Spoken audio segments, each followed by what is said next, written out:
Alright, it's another day here. It's a good day. We're doing a ton of stuff to the old 24 valve. So yeah, stay tuned for that. I'm going to show you what it looks like now, and then show what it's going to look like here in a second. Alright, so here she is right now. This is the last time you're going to see this thing like this. Big changes coming, so take a good look, and then I'm not going to show you me doing all the work to take it apart, because it's going to be very, very tedious here. I'm just going to do it and then show you what it's like after it's done, because it's going to take me a while to get that all off back there. So I've been driving her for a few days. She's a good runner, runs good. I put a radio in this thing. I put my old Ford radio in here. That was boring, you know. I already showed you guys how to install it.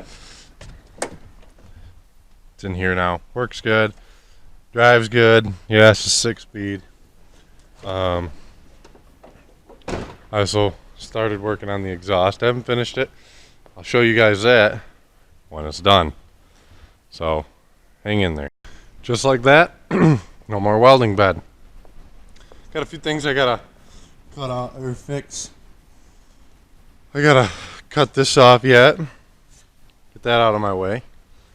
And then we will move on to new leaf springs. And this is gonna go. New leaf springs. New axle. That's the next piece of the puzzle. Alright, and just like that,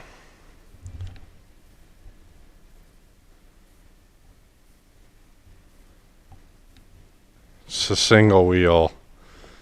Everything zipped right apart. Shocking on a 500,000 mile truck that every bolt came out. So we're getting pretty close to getting this done. We're finished getting the axle in there. I gotta grind a few things down. Somebody welded this hitch in here. Thank goodness I was able to get it out, so I gotta grind some things up. There's gonna be a lot of wiring when I get this done, but it's getting pretty close.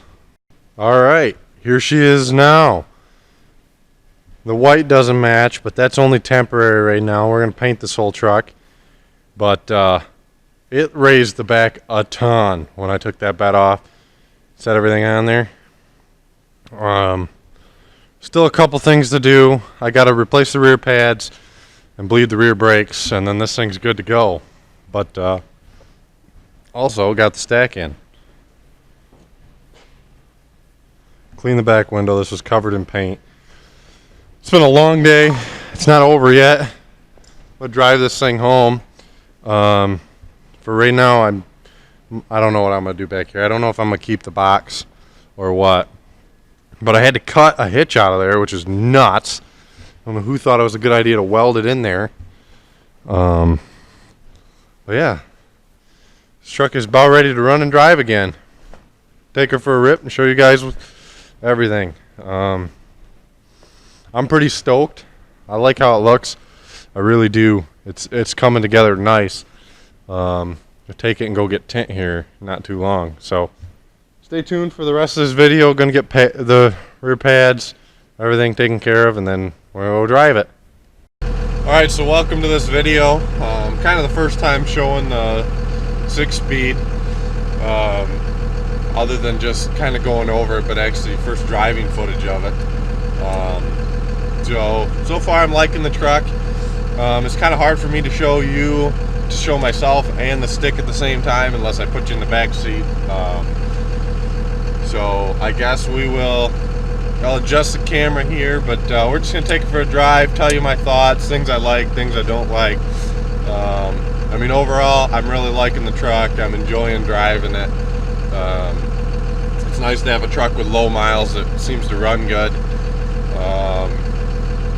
and sounds good, and actually has some power. The Ford was nice, but kind of gutless. Didn't really have much power to it. So yeah, we're gonna get to driving this. All right, I think this is what we're gonna do for the view.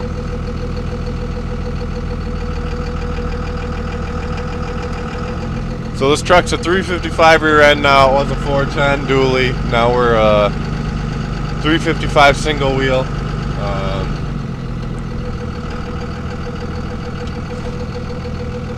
out of the driveway here so I can focus. So hopefully the camera doesn't tip over. If it does, I'm going to show it.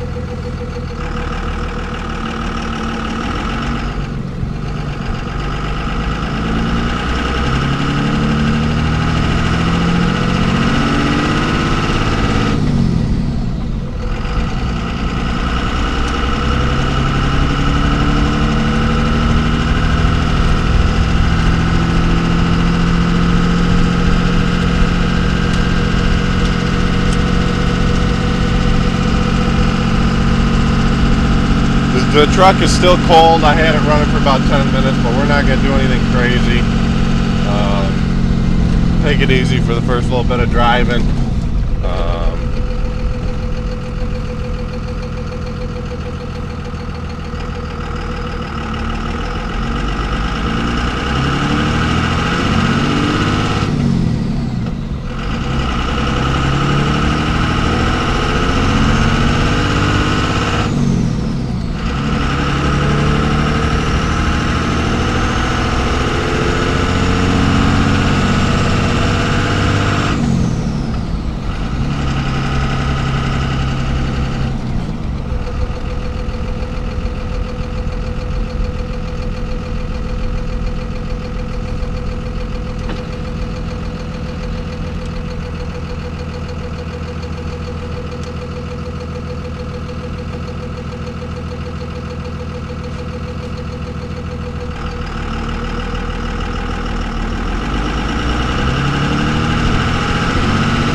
Steering's real sloppy in this truck right now. I need a steering stabilizer. Track bar's got a little bit of, is a little loose, a little sloppy. Same with the tie rod end. So they're not bad enough I'm gonna replace them. I'm just gonna kind of deal with it. And I'm gonna buy longer front control arms, and because I got a leveling kit going in too. So I'm just kind of going to deal with the front end right now, and then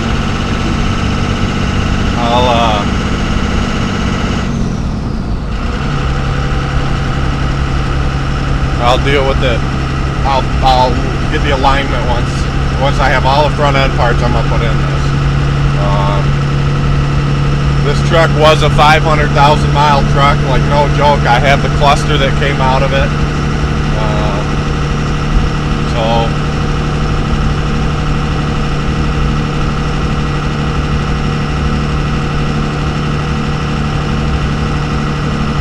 mean, it's a Laramie loaded package, really. Seems to run and drive pretty good.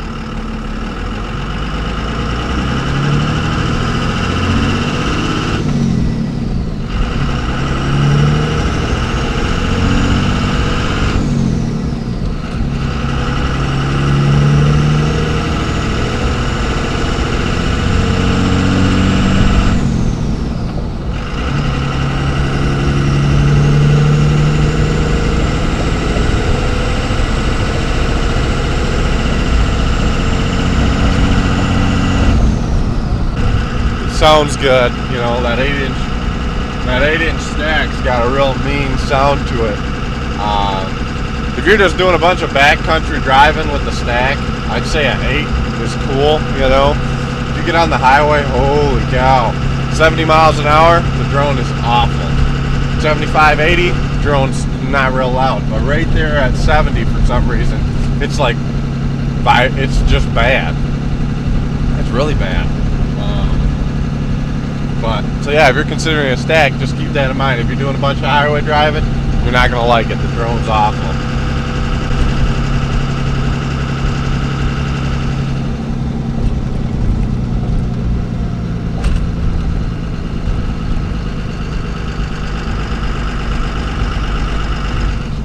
So other thing we should talk about, and I'll show you the truck when we get to the shop. I sold my first gen, bought a different first gen that's a stick.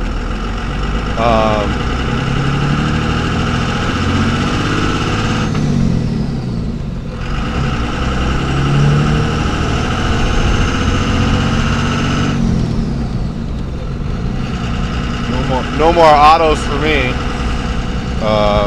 The stick is just a better setup for towing and driving, and just if you're not hot rodding the truck, you know, if you're hot rodding an auto, like street truck, yeah, an auto makes sense. But if you're towing, if you're doing anything that,